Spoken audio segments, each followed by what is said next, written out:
Welcome to Call Your Hits, a Storm Riders Airsoft podcast.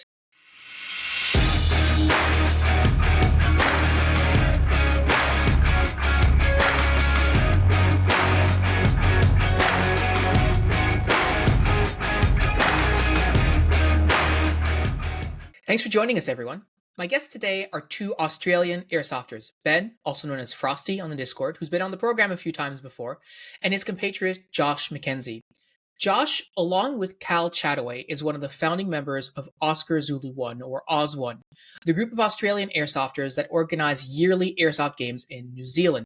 As you may recall from previous conversations with Ben, airsoft is not legal in Australia. And back in 2013, after winning a contest for an all-expense-paid trip to go play airsoft in New Zealand, Josh and Cal were able to forge some important friendships with the Military Adventure Group, a group of Kiwi airsofters. This friendship would pave the way for OZ1 to, quote, bring Australia to airsoft every year. Since their first event in 2014 called Invasion, OZ1 has been coming up with a new theme and scenario every year, learning from and building on the lessons learned from previous years.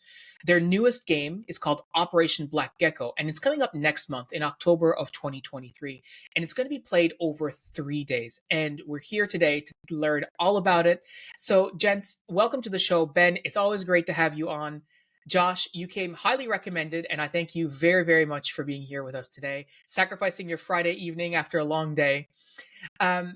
Josh, I'm obviously very interested, I should say, in the upcoming event, but I'd love to learn a little bit more context from you about your very first experience with airsoft in New Zealand, and then realizing with Cal that creating an event like this in New Zealand for your Aussie audience would be a goal for you. I know that wasn't yesterday, but what were some of those initial conversations and experiences like?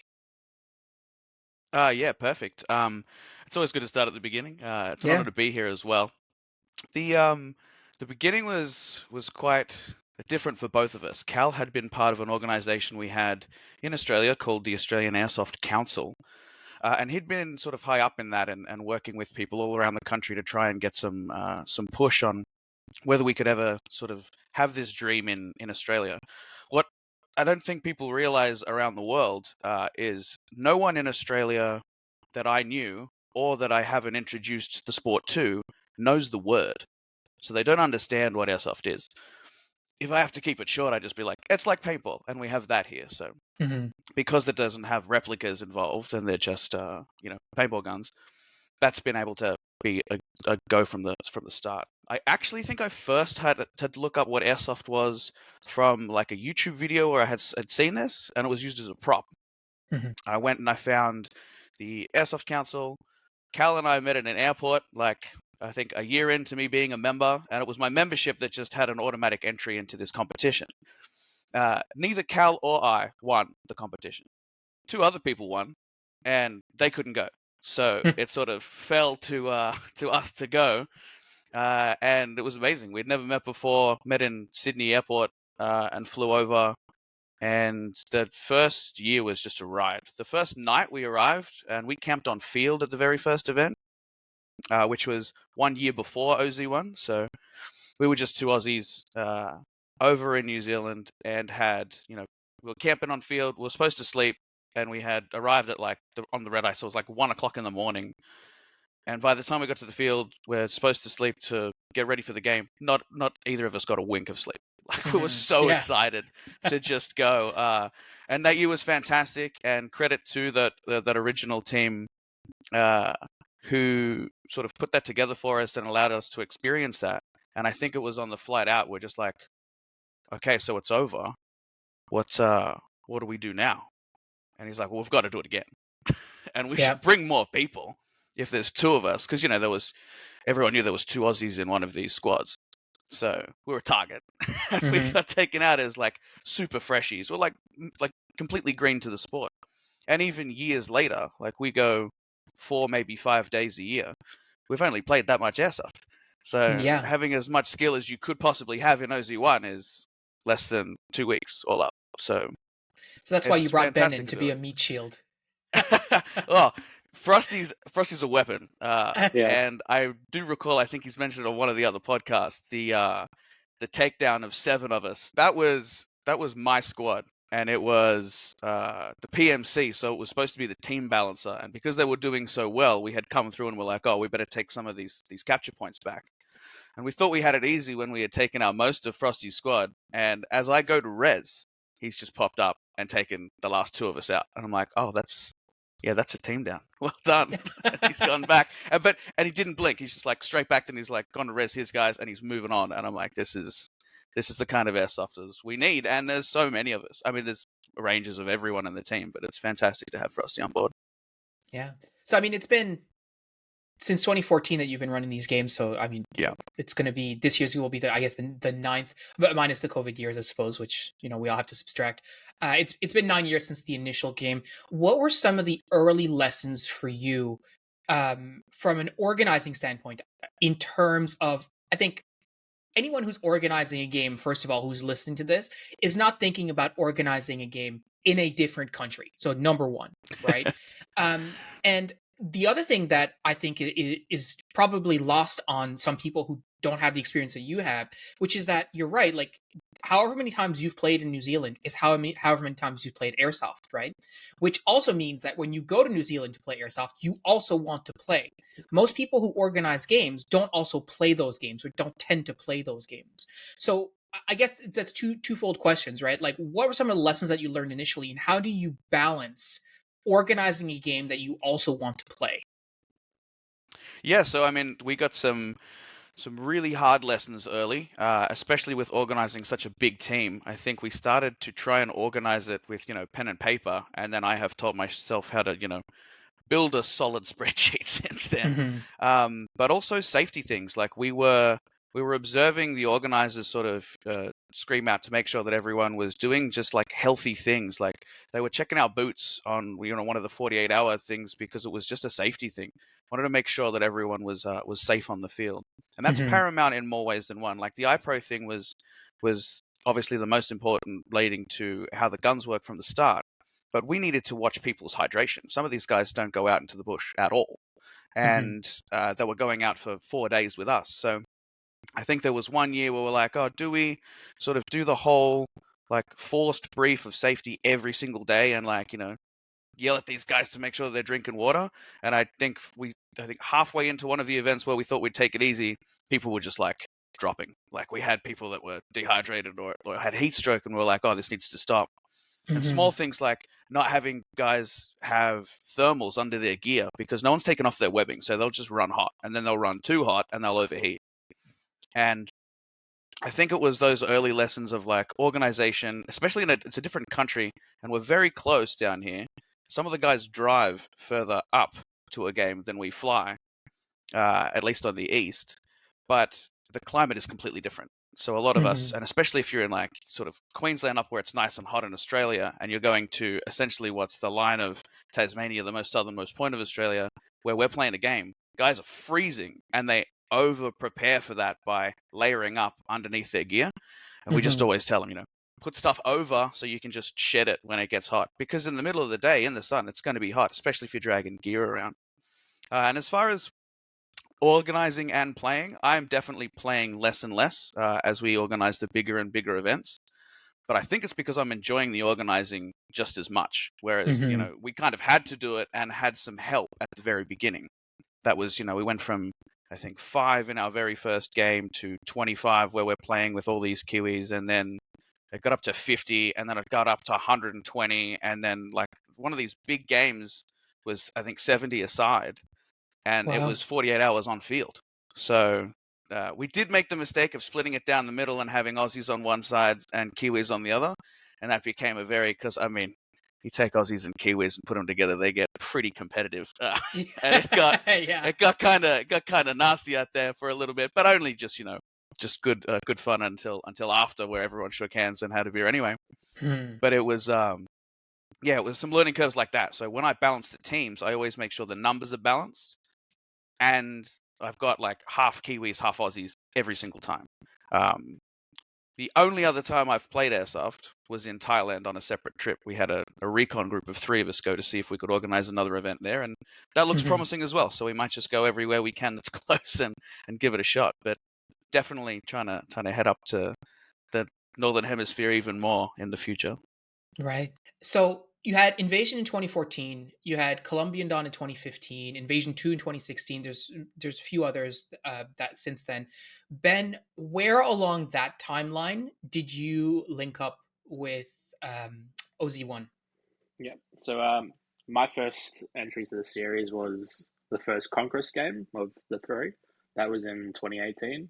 And like Josh, I had never known what it really was. Saw videos on the internet, and Hmm. I was at a point in my life where I said, "I've just finished school. I've got some money. I've never left the country. Let's do something crazy and go meet 60 other random blokes and shoot each other with plastic." Yeah. And that's basically what happened. Was I got put into a squad. I gave them my money, and I arrived at the airport where I met two other guys who were flying over. I see these guys sitting at the terminal with multicam backpacks, and I'm thinking, who else would be going on a plane with military gear other than a bunch of boys playing airsoft? And Hmm. yeah, that was my entry too. So since that initial entry, how are you involved with OZ1 in terms of any support or preparation for the game itself? So I know in the past we talked about how do you prepare as a player to go over and like do all this kind of stuff. But I'm curious, like as a player who's also participating in an event in a serious way, like you're just not it's not your first kick at the can. How are you supporting Josh and the other organizers or your other fellow players for that kind of event? Yeah, well, for other players and for Josh and the admin team, I support in any way that I can because if no one's gathered it by now, I'm pretty much in love with this sport. And if I want to see these events succeed, I need to make sure that not only are the other players having a good time, which means that I'm now telling them what gear to buy, what cars to rent, what accommodation to stay at, the places to visit while you're there, whether you should be eating this or drinking that, whether you need to take your 5 minute break. Make sure that they're not going to have a horrible time and not come back because we need these players to come back. Hmm. And then for the admin side, well, um, the common term we hear is it's like herding cats. So at least if I can deal with 10 of my players, I know it's going to make it easier for admin. But I also Hmm. need to know from the admin side, like, what am I preparing them for? Because every year is going to be different. I need to know Yeah. whether, like in the past, admin has given us MREs as food. That's something we don't do now. Accommodation was an option. Now there's another group that does accommodation. But yeah, apart from that, Josh will just come to me with generally a lot of, hey bud, can you just look at these rule sets or have a look at these things we're doing? And then I look through, I put out everything from the spelling mistakes to just things that clearly make no sense to me and see how Yeah. we can change it. It's so interesting to me because obviously our communities are very different, but there is this piece, especially in the early days of our community too, where there's an ownership that's required of the player base to make sure that this continues. Because if you don't participate, like participating at a game is one thing, but if you don't participate in supporting the building of this community, it is much less likely to succeed. Like you can't do all the good that Airsoft in Australia needs, but it needs all the good that you can do individually in order to be able to push that forward, right? And it's very, very reminiscent. I mean, of the first like games where we're playing Airsoft and here, and there's like six of us, right? And then the Yeah, next game there's five of us, and I'm like, how are we gonna? Well, anytime anyone shows any interest, you gotta like get them in, but don't scare them, right? That's sort of like way to just get them and keep them, right? So yeah, yeah. I totally get that. So listen, let's fast forward to this year. Let's talk about Operation Black Gecko a little bit. You mentioned Josh, like some games you've had like 70 players aside. What are you looking at this year? Like how many players are you expecting to come over from Oz to New Zealand? So traveling players, I think we are at. I'm really trying to keep the numbers under wraps, so I don't want to say too much. But it's over 100 on the roster, and that includes Wow. Aussies and Kiwis. Some of the Kiwis, because we sort of chew into Friday and then we have a bonus game on Monday, some of the Kiwis will only be there for the weekend, but they'll Hmm. only miss half a day of gameplay. Um, so I think at the peak of the event, there will probably be over 120 players on field. And Wow. flying, most of those are Aussies. So Yeah. we've got I think about 40 Kiwis, and then everyone else is traveling. That's big numbers. And I noticed as I was doing, prep for the episode that it looks like there's a whole week of airsoft that's planned around Black Gecko. Like there's some games that are happening before that you guys aren't running, as well as some CQB games the day after, which you're not running. But will most of your players coming from Australia be there for the whole week, or typically just for the event? So unless there's something restricting them from being involved, there's usually like massive interest in all of it. Mm-hmm. As Frosty was saying about our Conquest series, we did 3 of those in a row because I wanted the gameplay to be simple and everyone just to have like a good time. So it wasn't too hard to organize. It was literally just a Conquest style. But each year we added something. And like the first one was the first game that we ran without any assistance from the outside, and it was like we do not fear the old gods. We kind of need to make this our team and our event. Mm-hmm. Um, and then 2019 we had an Airsoft week, which was like the one of the shops who has an indoor field set up like an IPSC target shooting thing, so guys could actually learn how to use these guns as quickly as possible in the like days that they had. But and then there was like indoor CQB, which was never an experience that was available. That has come like after we had started, that came up, Mm-hmm. and that was a like compelling experience to even be a part of. So now we try and do a little bit of indoor CQB, a little bit of outdoor CQB, and then we have the big event in the middle. But there's some greenfield games for the really, really green guys who need some Mm-hmm. training first, and those Yeah. are organized by one of the teams that sort of formed within our team. And when there's plenty of that, and it's really humbling to see like 40 guys get together and be like, yeah, we're within OZ1, we're these guys, and it's like this Mm-hmm. is awesome. And as Frosty said, they all organized stuff for us. They took accommodation off our hands and transport because we were doing all of it at the very beginning. We were organizing experience from front to back, which was like you fly here, we do the rest, Mm-hmm. and ration packs and stuff like that. But this year we're really sort of digging into mission play. We had the PMC to balance stuff out if it wasn't going how we planned before, and that had its ups and downs. Having a third team, especially one that switches sides, whenever the admins deem fit. So this is 2 teams, and it's all about the missions. So we're really writing it up, and for the people that sort of may have had that lacking previously, I think they're going to enjoy this one a lot more. So, what is the basic, I guess, story or idea behind the game, and like, what is the basic, I guess, gameplay premise? Without giving away any trade secrets, what's the basic premise? So the basic premise is there's 2 teams. There's like a team that has been there that is called the People's Militia, and they're sort of like they're in the built-up structures. Some of the favorite stories out of Fort and Watchtower that Frosty's brought up.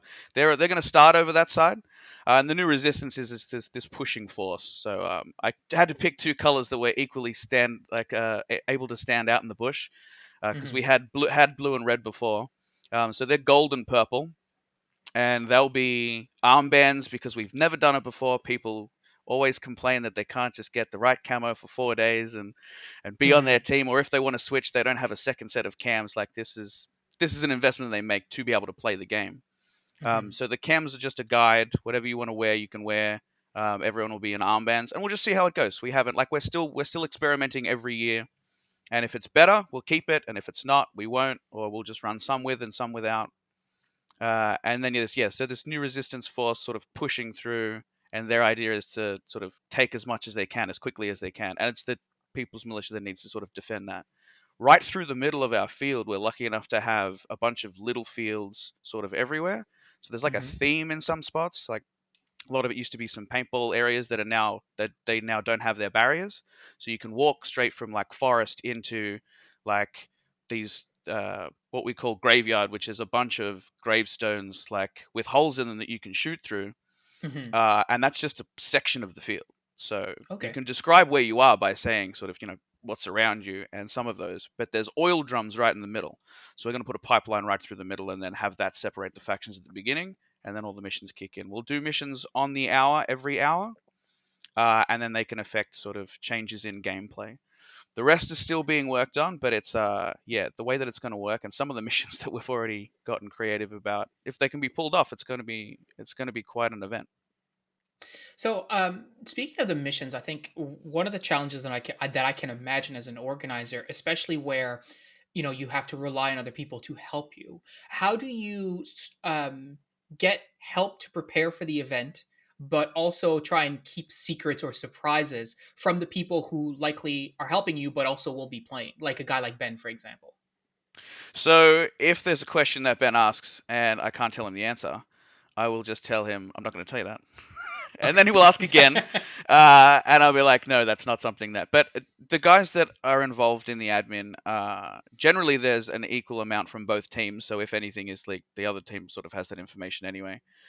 But I trust them, and Hmm. they always have kept that trust. And I trust every single one of the guys that come to play, and I have known them for 4 days at a time, but they feel like family for the rest of the year around. Because Yeah, that's how they act. Like it's an honor sport, and it's a bunch of and like Australians playing overseas, always honorable. Like our I Hmm. remember. sportsmanship means more to us than like anything else. I'm pretty sure.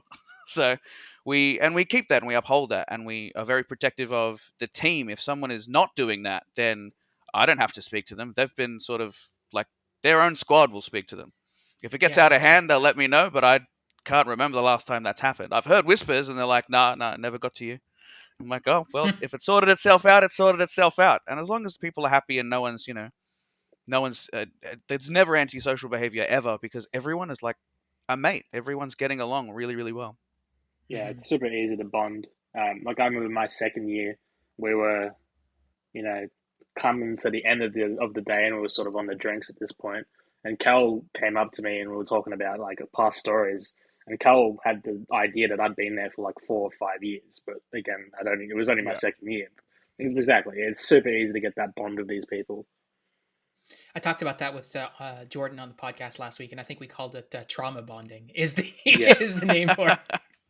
But it's true. You're absolutely right. And in my experience, my many years playing airsoft, it's been very funny the number of people who I've met who very quickly I've felt like, oh, I've known you my entire life, and yet I've only met them, last month or 2 months ago or what have you. And many of the people on the team, my team, the Storm Riders, that's exactly how it happened. Like you meet people, and I guess when you're playing, long games and stuff like that, you sort of get a sense of the person that you're dealing with very quickly, and whether or not that's an individual that you want to hang out with. The advantage is our sport is so niche that typically, if they're there, you probably will get along with that person, right? mm. I also know from past events that you have had games with like vehicles and stuff. I think you even had a helicopter one year.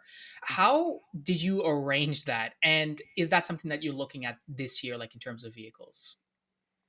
So sadly, this year there won't be any vehicles. It's quite difficult to organize most of this stuff from another country. So Hmm. when we're in Australia organizing, we're thinking about everything we possibly can do. We'll have 4 days boots on the ground to get props and stuff set up. So some of the stuff will be assisted with. We used to have an amazing soul who used to drive his van that was kitted out with a turret on the top and like a machine gun holder on the outside that was like a stretched arm that you could move around.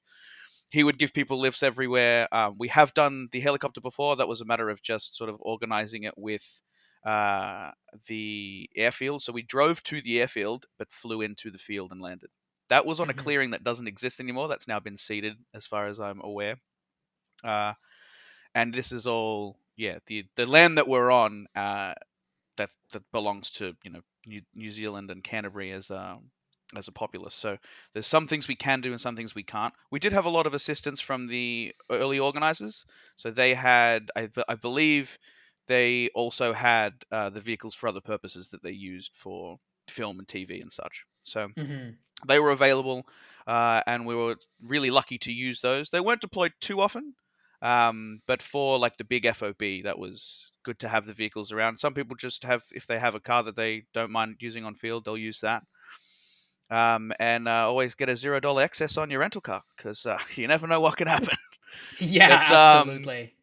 yeah, no, it's something that if we can do, we will always include it. I don't think it's too important on a field this size. So like, I think you can walk from one end to the other in maybe 15 minutes, Hmm. maybe 20, maybe 25. I've never really done it. Depends Let's on the let's do person. it, Ben, this year and find Yeah. out so we This have year, better answers. Um, but yeah, it's like it's fantastic to have when it's there, but then you've got all the added stuff to worry about, like the safety aspect and who's going to drive them because they're not going to be playing. Are they going to be in play? in a way that they are part of the game, or is what's the protocol for stopping them? We've done sort of vehicle searches and stuff before, and had RSOVs, and that was great to have a QRF that we could actually deploy within minutes anywhere on the field. But yeah, that was organized by people that were there all the time and playing airsoft every second weekend, so they had a little more access than we did. But it's never something we say no to. Like, I don't think there's anything that we've done before that we couldn't do again, and we were thinking about the helicopter again this year. We just probably wouldn't have had enough time, and then organizing that is, yeah, that you do need to sort of have that in your basket from the very, very beginning if you want to sort that out. But I haven't probably ever had a thrill as good as like opening the doors on a helicopter, and the pilot was just so chill. Just like, don't forget to close the door. I'm like, okay, all right, I won't. And I think there's GoPro footage of me like getting everyone out, and then like I closed the door very purposefully, and then I move away. But it was great, and I think there was 3 flight teams, but I was on the 3rd one, and I got there, and the battle was over. So it was a cool experience, but I didn't go like running into battle. We kind of went, oh, where do we go now? It doesn't matter. Yeah. That was cool. That was Apparently, heaps cool. apparently Zen was on the first flight and he did that. They landed and did the full charge, and then they were told that you shouldn't be doing that, so then no one else got to do it. But yeah, It's That was, interesting yeah. because I guess for I'm not going to say every airsofter, but I would say a large majority of airsofters, the idea of inserting into the field via helicopter is something that they would all say yes to. But I would say, and you certainly correct me if I'm wrong here, but because of how little you get to actually play airsoft, the drive to make sure that you are able to provide those experiences to players is much higher, because if you don't do it this time, it's going to be at least a year before you can get a chance to do it again. And in some cases, for that particular player, they might not, depend budgets aside and stuff, they might not be able to make it, they might have to skip a year or whatever. So I can imagine that the amount of investment that you make initially as an organizer in trying to figure all these big, like, big ticket, big impact moments, like you're talking about setting up props for 4 days prior. I don't necessarily know there's many other game organizers who are doing that kind of work on the boots on the ground, so to speak, right? Yeah, well, I mean, it's like a blank canvas when we get there every year, and we're like, oh, what's changed about the field this year? We have to go and kind of walk it first and see. And there's not hard barriers to where there are some residents. They were aware of what we do and everything, but they're close, and we need to Mm-hmm. make sure that there's roped off areas that we can, if we see anything that we can spot, that it's included in the briefing. Um, and also sort of just make sure, oh, does this still exist here? Like, is this safe? Is this structure that was here and possibly hasn't been maintained for the last 360 days, has it blown over? Does it not exist anymore? Is it safe to work? And I mean, like, as simple as going to the local hardware store and getting something that can cover as a base that we can sort of have people go out and set up. We need to usually grab that every year, because by the time the next years come around, we've got some stuff from the year before. But I remember there was a year that we had conquest flags, and I was like, where did we get those from? And where did they go? And I'm like, who has the flags? And I asked everyone that was like on the ground, and they're like, no one has the flags. I'm like, well, we didn't take flags back with us to Australia, so they have Mm-hmm. to have been somewhere. And we just made do with a slight change in the rules. And then actually, what I've seen over here is more genius than I've ever seen anyone do it, which was just to hang a flag on a tree, and then it just flips. And I was like, that's so simple. We could just easily do that. And just stuff that we hadn't thought about. But one year we did the capture points with just no flags. It was your job to Mm-hmm. know whether or not you had that or not. And there was a radio on a witch's hat, so like a traffic cone. Mm-hmm. And the radio was accessible near the traffic cone, and you'd call it in. So everyone's radio etiquette had to be pretty on point to let us know, hey, we're capturing this for red. And we'll be like, okay, that was already red. but that's what they were, they were going through. And I wasn't going to take that away from someone. If they're capturing it from red, sure, 100%, put it down. It was Yeah. already red. I don't need to tell them that. They got a Yeah. good, they got a great sort of thrill out of that. So, but yeah, and That's yeah. it's always something to think about, just as much as we can. We really try and pack in as much as we can into these like 4 days, while still, we always sort of keep in mind not long ago we were completely fresh at this and no one had organized this for us. We need Mhm. to make sure that we're looking after the newest person that has signed up a week before, only just heard about it, as well as the guys that have been coming the entire time, which is I think we got that's where we started doing the rank patches, which was literally just a star for each event. And if you've been doing it for long enough, if you've got an issue and you find a guy with 3 stars, like he's done this 3 times, like ask him a question. Yeah. That's fine. Yeah. That's a really good way of looking at it for sure. And you're absolutely right. Again, the people who've done it 3 times, you don't need to convince them to keep coming back. Like that ship Yeah. has sailed. It's the new person, right? The person right at the back who you need to be speaking to say, hey, Mm. what do you need, right? So I mean, I really appreciate that mindset for sure. So thinking about this year, what is new in this event? Whatever you can talk about, of course, but what's Mhm. new in this event for this year? What are some of the changes that you're bringing to the format? Yeah, so like I said, we were always relying on that balanced sort of team, and I never had to worry about it because I could deploy and just be like, cool, if we've got 5 red flags and there's 5 flags, uh, we get our best and like our best and brightest, and they just go and they're working for blue for the next 3 hours. So Hmm. blue gets to work for blue, and we're working for blue, and it balances out. That it was received with sort of like everyone kind of liked it, but there was also some feedback that was received that was mixed in that it Hmm. was, yeah, you guys sort of just switch after we've done a great job and then come mow down all our work, and I'm like, yeah, but then we switch back. So Hmm. um, that'll be different. We're not doing that. I'm just like, you know what, cool. We can just do a year with 2 teams. That's not a problem. And making sure that there's a bit of lore that you can sort of read into and that it's written up well. So if you really want to sort of dedicate to the cause, or and as well as I believe uh, each squad will have like their own team members that are important in their role. So because they've got roles, like I think last year we just played everyone's a medic. So anyone can medic you, that's fine. This year you'll have a medic. If your medic dies, that sucks. And that's going to be a lesson that you learn pretty quickly. Hmm. Things like capturable respawns. Like everyone respawned from the car park last year. And people were like, this is not the best. And I'm like, well, we can't police what's happening at other respawns if we don't have any admins there. So we need to make sure people are coming back. And it's not like any of us were worried about cheating necessarily, but if we didn't have at least an idea of where the bases were, we needed to know and gauge how hard the game was and how easy it was. This year Hmm. will probably Absolutely. be at least giving you a grid reference where you set up a base um, without giving away too much. Right.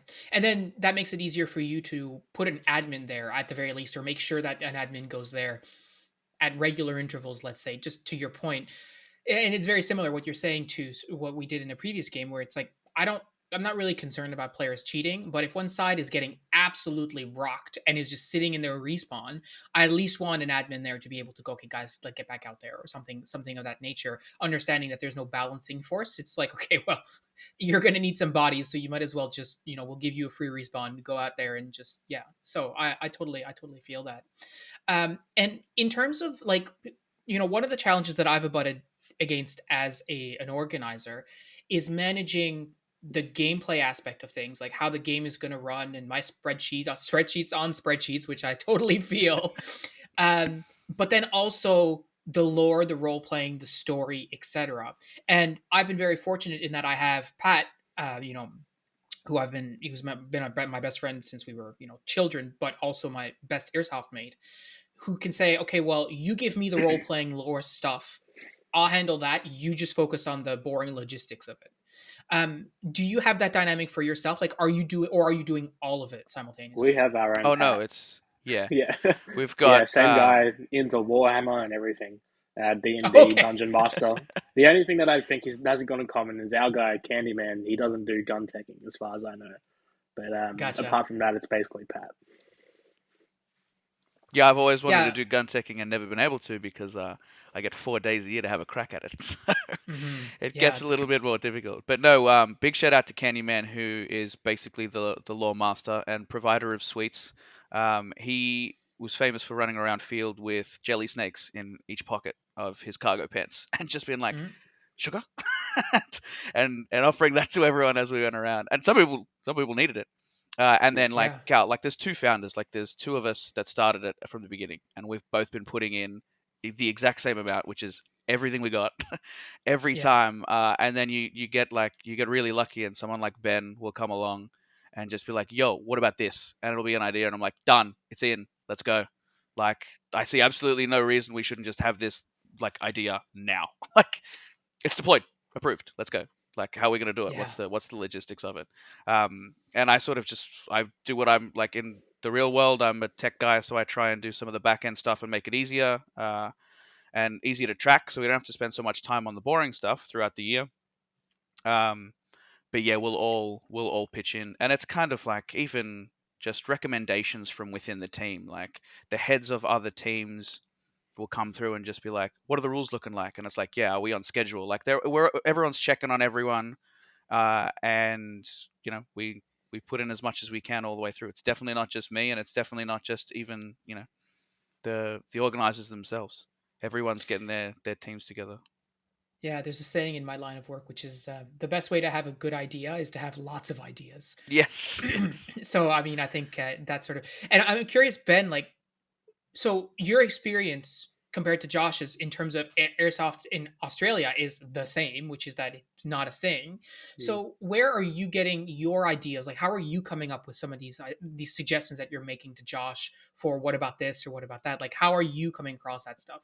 Yeah, well, initially it would have started with just watching some YouTube videos on things like Milsim West and all of that. Then I suppose it sort of came a bit from playing some gel ball up in Queensland. Um, I don't haven't played a lot recently, but I'm heavily active in one of the squads up there who now has their own field. Actually, two of them in our team have their own field and run their own events and milsims. So there's always a lot of chatter coming from them on how they play their games and what they like and what they hate. And then next to that, basically this Discord, the Storm Riders, the amount of content that you guys have been popping out recently, especially of like the Carolina boys and certain games they run, certain mechanics they run. I hear it and I say, Josh, listen to this podcast because we should be doing that. And if we're not doing that, then we're failing. Yeah.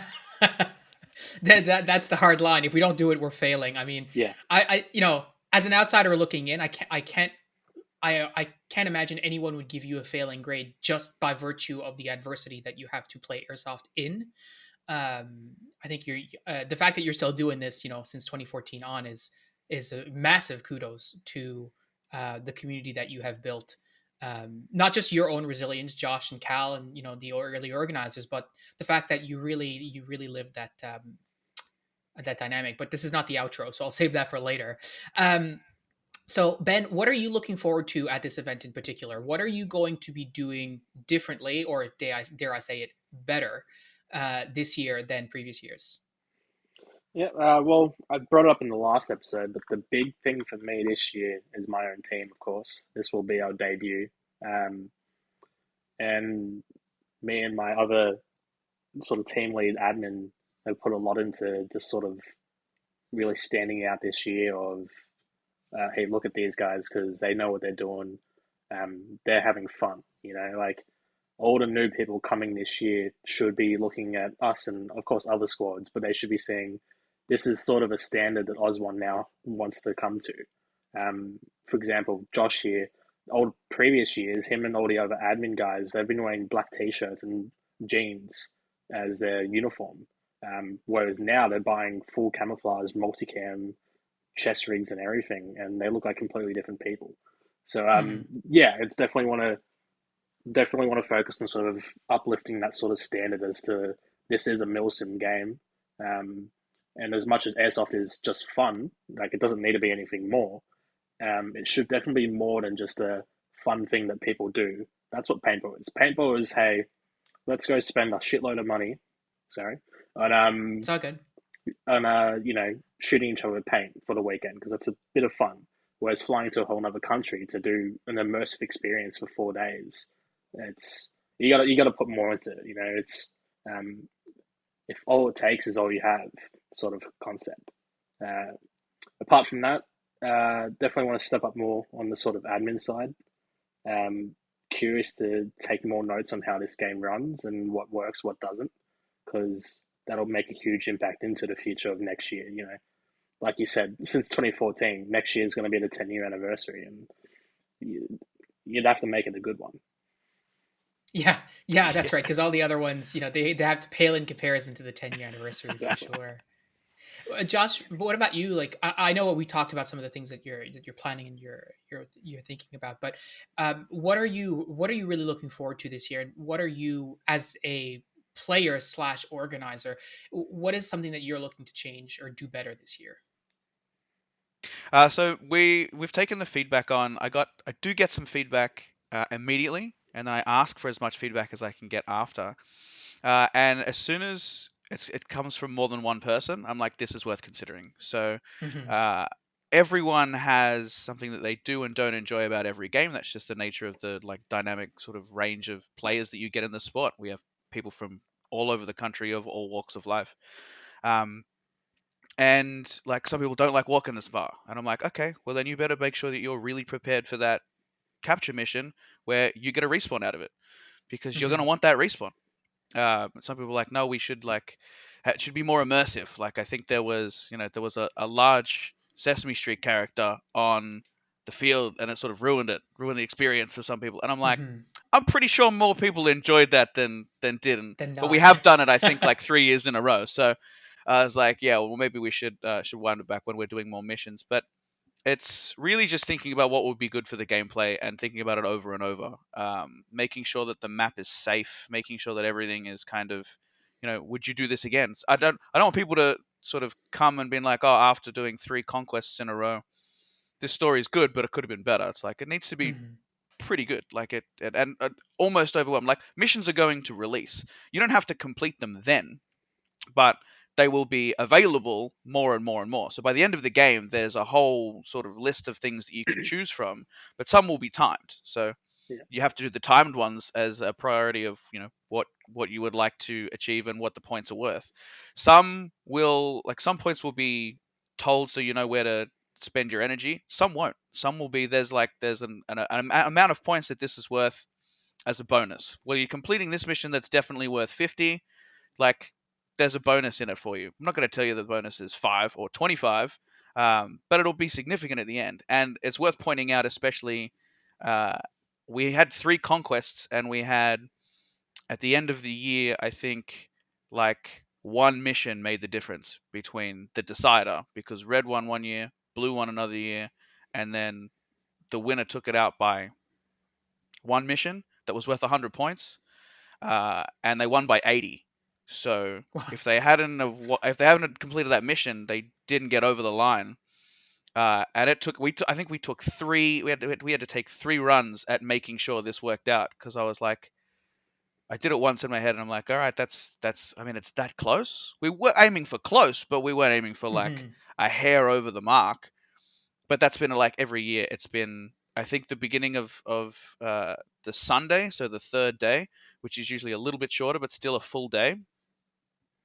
It's been one day to each side. So the Sunday still counts, and it matters all the way Hmm. through. And we don't tell anyone this normally, but like I think we may mention it like half time, so when everyone's switching sides, and we're just like, this is wild. They're really good. Like they're actually really good. The Kiwis, the Aussies, everyone's pulling through. There's no shortage of action out there. Like we're always worried that like, oh, what if we send some people over here and there's just nothing going on there and they're there for 2 hours? Like we're always present of mind about that. Like I will send someone go and check, or even just think about where we've sent people. And like if this capture point, for example, in the past has been read all day, is this same squad there looking after it? And like I need to make sure that check in with their general to make sure that they're swapping them out, and there's not just 3 squads getting heaps of action, another 3 just sort of sitting down there on stag. Like what's going on? Hmm. um, but definitely to make sure that there's enough radios. We had sort of one set of game radios which was for all 5 capture points, and then we wanted to increase the amount of capture points, but we didn't increase the amount of radios. So I was like, well, they're all on one channel, it's fine, I don't need one. Like we had one for every admin and one for every capture point. And I went, nah, 2 more capture points. we can have one. We can have one game radio. If it goes down, everyone's got their their little ones and stuff, and we had multiple channels going, so it was fine. Mm-hmm. But we always get them done like professionally, so they work all around the field, and we've never had an issue. They actually work. I think they kind of work all around the city, which is wild. But yeah, just the little things and making sure that everyone's like. I had to check in with new players more. I think that was something that I always like doing it, but it's always something that is this happening? Is that happening? And you walk up, you've got an orange like armband on as an admin, or people know who you are, and there's just questions flying from Mm-hmm. everywhere. And I'm like, ask your team leader. Your team leader will ask your general. General can ask me. Or if it's like, and that's gameplay related. If it's gameplay related, go up the chain of command. It's kind of fun because you have to send the guy who's in charge to go and ask a question, and then he Yeah, knows it. So at least your whole squad will be aware of the answer when he comes back, because he's probably going to tell all of you. And yeah, then Mm-hmm. I that might be figured that information that last no year. one else asked. Like, Yeah, yeah. Um, but yeah, it's going to be. I'm getting too excited. It's going to be So such a good one. let me ask you, what is in your time organizing, what is the most meaningful piece of feedback that you got from a player? Like, and I don't mean like a suggestion, I mean like someone shared something with you that was the most meaningful, that sort of really hits home. It's like, this is why I do this. Oh, that's a hard one. I think I this is actually from last night. Last night I asked two of our players that were in different points on their journey. So a good friend of mine who I invited has been playing since 2017, and then another. So it was Koala, and that's his name. That's his actual name. Okay. Koala and Matt, and they were both asked the same question, and they both had the same answer. And it was literally like, I was like, what's something you can, like, what's your number one thing about the event, or what's something you can tell me being a new player, so that I can, you know, have that as just in my mind. So, if we're speaking about this tomorrow. And they both answered the same way, and they said, as soon as you land, you have like 120 more family members. Like, everyone is like your mm, friend, and it's you like people that would never meet. They would never ever cross paths. People from like thousands of kilometers away from each other are like Mm-hmm. mates instantly. And that just comes with doing a good job and putting the work in. Like, we weren't here to sort of design a way for everyone to make friends. That was the byproduct of us just doing a good job. But we didn't have a choice. When we came back that first year, we were like, we have to do this. Like, no Mm-hmm. one's doing this. We have to do this. This has to be like, at the very minimum, we had to raise awareness about it. But when we realized we could just go back, we were like, what's reasonable? How do we just do? And now there's like multiple teams. There's a Kiwi Australian hybrid team that makes their own events, and they do it exactly 6 months after we do, pretty much. So if you wanted to, you could do two events, um, like playing airsoft, but it just gets like majority Kiwi players. We're the only Mm-hmm. one that's organized by Aussies for ourselves. But you see all these like Aussies pop up in like airsoft content, and I'm like, this is actually really interesting.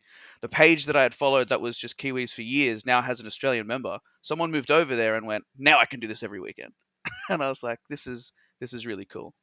So the Mm-hmm. camaraderie that just came with the ability for us to organize something like this is probably just one of the great points of feedback, because I never thought about it, but yeah, that's true. And I think most people you ask would be able to at least agree with that. But that was their answer for like, what what did you get the most out of it? Like, I just asked them, as a new player, or on your journey, what have you experienced different? Because Koala's been playing for 4 years, Matt's been playing for two, and there was guys that were brand new last year, but they create content and do stuff that it's way out of my capability. yeah. So Mm-hmm. it's And sort of been, bring up it's Matt. interesting.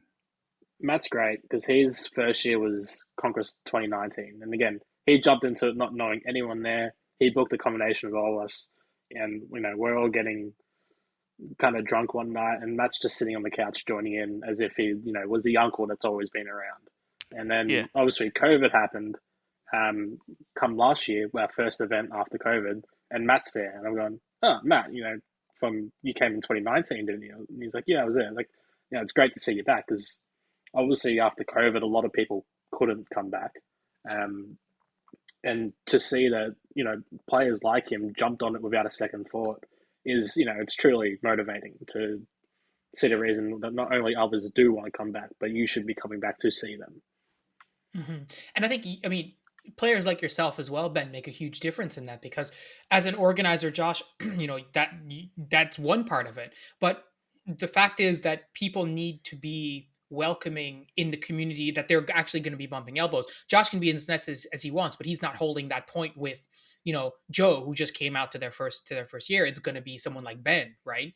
And so there's, it's a huge feather in both of your caps, and I would say in all of the caps of all the players who seem to go over, because it sounds like you've created this community where everyone understands that necessity to, you got to be cool and you got to be chill, relaxed, welcoming. You still, I'm sure, like you mentioned, you get those not tensions really, but that sort of pride, that Aussie versus Kiwi pride that comes up, I'm sure, at different points.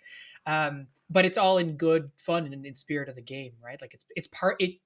I would say it adds more to it than it takes away, if that makes sense. Yeah, I mean, I look for one. I look for my favorite Kiwis. I point him out. I go, that's the guy I'm telling you about. Go talk to him because he's a good time. Yeah, definitely. Again, another thing I'm excited to look at is the point system for this event. Is that going to be visible to the players? It will be. It'll be dropped with the rules. So, No, I mean, like they'll actual understand points that we gain. There will be check-ins. There will be radio check-ins normally. The same way as you would do a readout. So when we were doing a readout on Conquest, basically, if you wanted to know what the board looked like, you would radio HQ and be like, what are the points? And we would read out the points and who currently held them. We'll probably do the same, but we'll just read out what teams are doing what. Individual points will be allocated so we can see, who's having an impact and who's not. Not that there's anyone that's not going to be having an impact if everyone's out there, but just to make sure. Are. Well, we'll start assigning HVTs when there's, if they're standouts from that squad. So you'll have your squad and you'll have your number, and when you radio in, say that an objective needs to be verified, we'll send an admin out, but we'll mark that against the player who radioed in. And if they're there when we check it, then they get like the first points and the second points. Like it'll be marked in a fairly simple way because we need to be able to do it and have multiple people doing it at the same time in the HQ tent. But it'll be interesting, and you will be able to check in. So if you wish to know where you are in comparison to the other field, you can. The individual points will probably not be released at all until the end of the game. You can probably get your own. But I probably wouldn't do the main score sheet. It's just to see how we can run the game better day after day after day. And that's all you're getting, Frosty. I'm not telling you anything more than you need to know as a player. As an avid gamer, I enjoy pulling up the leaderboard to see where I'm at, Well, everyone likes For hitting sure. tab every once in a while, so I get what you mean. Yeah. One of my last questions, I think it has to do with just the logistics of it. I think, if I remember correctly, like your games run until 5 p.m. in the evening. Is that right? Yeah, so Friday and Saturday will be sort of like 8:30 at the brief, 9 o'clock start if we can get on there. Sometimes it's, an hour late. The actual game itself, so it'll be a full day Friday and it'll be a full day Saturday, but the Saturday will be a full day of the game itself. So Black Gecko will be all of Saturday. And most of Sunday, I think we're just shaving an hour off at the end because we have an annual team dinner that everyone goes to and everyone is invited to who played the game. It's a good sort of way to de-stress and get prepped for the Monday even. The biggest day is Saturday, and in the middle of Saturday, we'll have the switch sides. So it starts halfway through Friday and then goes all day on Sunday. Any considerations for the future for nighttime play? We have done nighttime play in the past, and it has been fantastic. It is quite hard to organize, and it is quite hard to admin. So we did do night ops one year, but it didn't count towards the game's points. When we do them again, I'll try to have them sort of actually be a part of the game. So not everyone has to attend, but you need to sort of, let us know how many squads there's going to be, and if we have to balance it out, then we will do that. They're just a little harder to organize, and it's if someone goes missing or if there's not the right sort of preparation in play, which I don't think we can do this year with the numbers that we've got. It's fantastic to do night ups, but it takes a lot more organization than a day game. Yeah, it's hard to And is police. night vision available? Nah.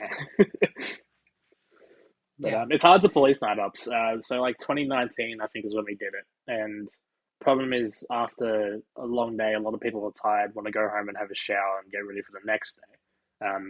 Which I was going to do, but then this guy who I met was like, "No, we're going out." I was like, "What do you mean?" He's like, "What else are you going to do night ops?" And I'm glad I went because we haven't done it since. And it was, although hard to play, an experience. Running around in the dark, seeing these illumination flares go up into the sky, it was surreal as far as Airsoft was to me at that point. And definitely something I think new players should experience in the future, or even players who just haven't experienced it before. But hard to police because, again, not everyone's going to want to go. So if you were to put it into the main point system, you might get 40% of one team and then 15% of the other team. And clearly that's an imbalance that you'd have to figure out. And you raise a really good point, like in terms of the just physical endurance of the players. I mean, if you're not accustomed to playing an event or attending an event that is physically demanding for an extended period of time, if you're on your feet from 9 a.m. to 5 p.m. and then 6 p.m. rolls around and goes, okay, you're going to night ops, that player has been on the go for, going on 10 hours. Sometimes it's, it can be a little bit fatiguing if they haven't experienced that before, right? So I totally get your point there. My absolute last question, Josh, for you. I'm just curious, like you mentioned about like creating props and stuff like that. What is in your mind the best prop that you've ever built or created? Gee, that's a hard one. We don't get too creative with the props that were out there. We have had some props though that have been very entertaining. I think so. The old organization actually had access to some really cool gear.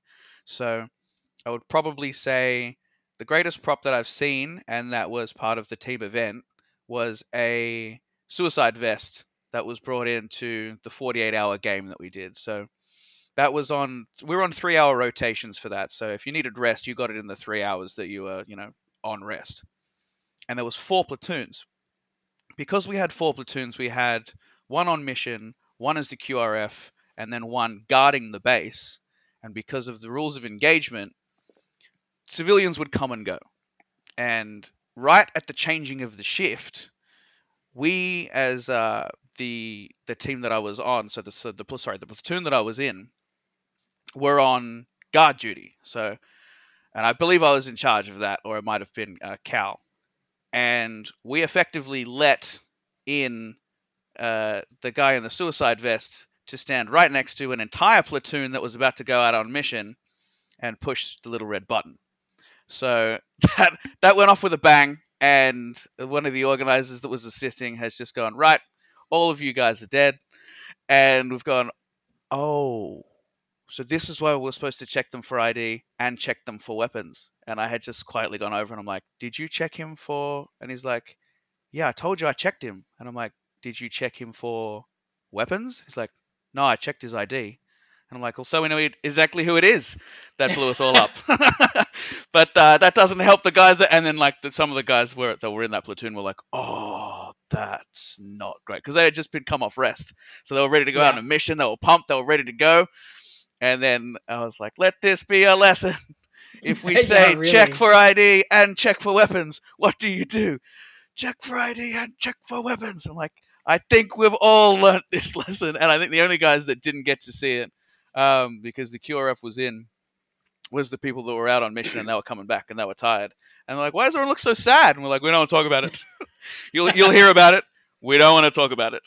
And I was like, all right, awesome. that was a cool prop, and a cool use of the game rules as well, which is something we're sort of leaning towards bringing back in. I think the last couple of years I've really explained it as a Milsoft event. It's kind of like halfway into Milsim, halfway just kind of really big gaming.